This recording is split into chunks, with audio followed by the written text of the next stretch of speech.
Assalatu wassalamu ala asyrafil anbiya'i wal mursalin Sayyidina wa maulana Muhammadin wa ala alihi wa ashabihi ajmain amma ba'du. Sebelum kita memulai pembelajaran pada hari ini, marilah kita sama-sama membaca Ummul Quran surah Al-Fatihah. A'udzubillahi minasyaitonirrajim. Bismillahirrahmanirrahim. Alhamdulillahirabbil alamin. Ar-Rahmanir-Rahim. Maliki yaumiddin. Iyyaka na'budu wa iyyaka nasta'in. Ihdinas siratal mustaqim. Siratal ladzina an'amta 'alaihim ghairil maghdubi 'alaihim waladdallin. Semoga dengan kita membaca surah Al-Fatihah tadi dapat membawa keberkahan untuk kita semua. Amin ya rabbal alamin. Nah, bagaimana kabar kalian pada hari ini adik-adik? Semoga dalam keadaan sehat walafiat dimanapun kalian berada ya. Bagaimana nih pelaksanaan ibadah kurban kalian kemarin?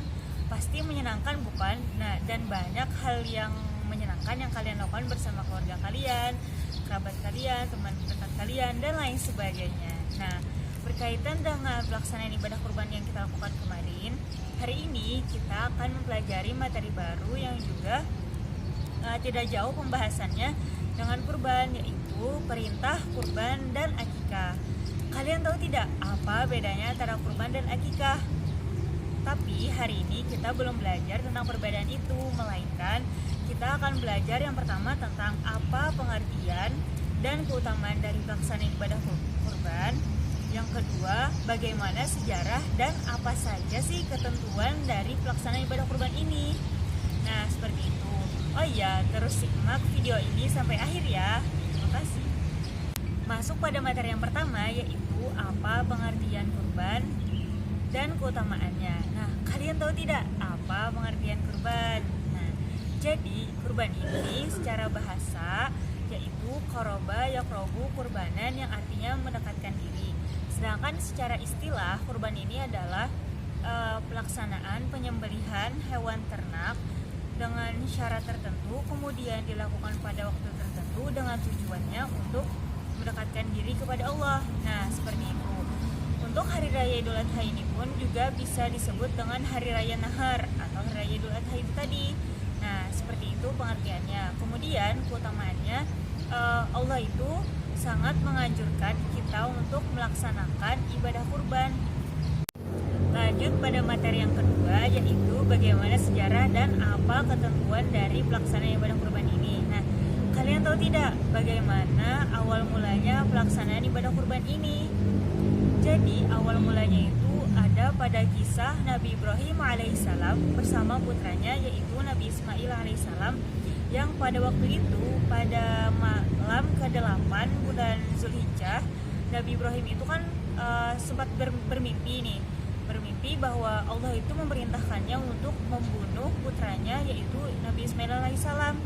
Kemudian langsung saja kan Nabi Ibrahim itu menceritakan kepada putranya, yaitu Nabi Ismail, bahwa Allah itu memerintahkannya untuk menyembelih si Nabi Ismail tadi. Kemudian dengan lapang dada, maksud kakak dengan lapang hati, dengan segala keikhlasan, dan Nabi Ismail itu mempercayai bahwa itu sudah perintah Allah dan Allah menyuruh ayahnya, yaitu Nabi Ibrahim, untuk melakukannya, maka Nabi Ismail pun merasa berserah diri kepada Allah. Nah, seperti itu. Kemudian pada tanggal 10 Zulhijjah, pada saat Nabi Ibrahim sudah siap nih untuk menyembelih putranya Nabi Ismail, saat itu juga Allah mengganti putranya dengan seekor domba besar. Nah, seperti itu. Kisah ini juga dimuat di dalam Al-Quran, di Quran surah As-Saffat ayat 102 sampai 107. Nanti bisa silahkan kalian cek ya adik-adik. Nah, seperti itu. Kemudian kita lanjut kepada ketentuan. Yang pertama, apa sih hukumnya dari pelaksanaan ibadah kurban ini? Jadi, hukum melaksanakan ibadah kurban adalah sunnah muakkad.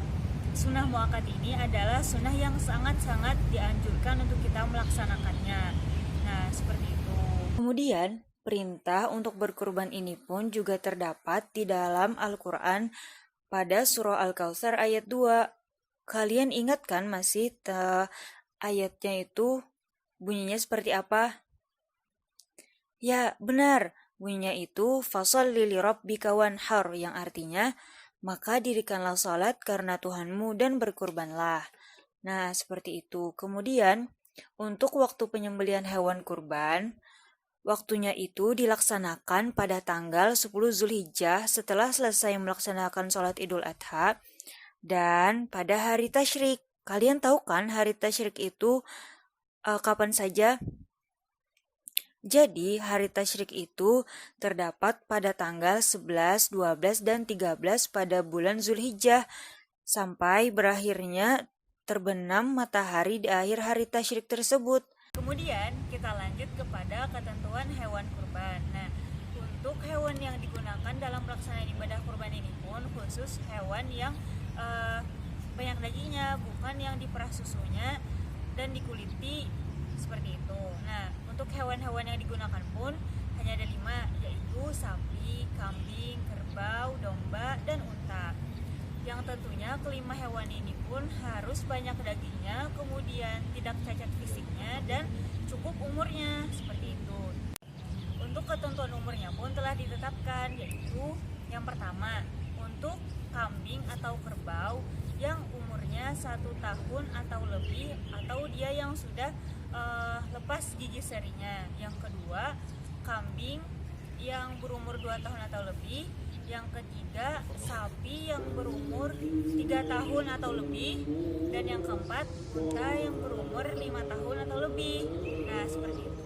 Kemudian, sebelum kita melakukan proses penyembelihan, kita harus memastikan bahwa hewan tersebut memenuhi beberapa kriteria. Yang pertama, hewan tersebut haruslah gendut dan banyak dagingnya. Yang kedua, tidak buta matanya.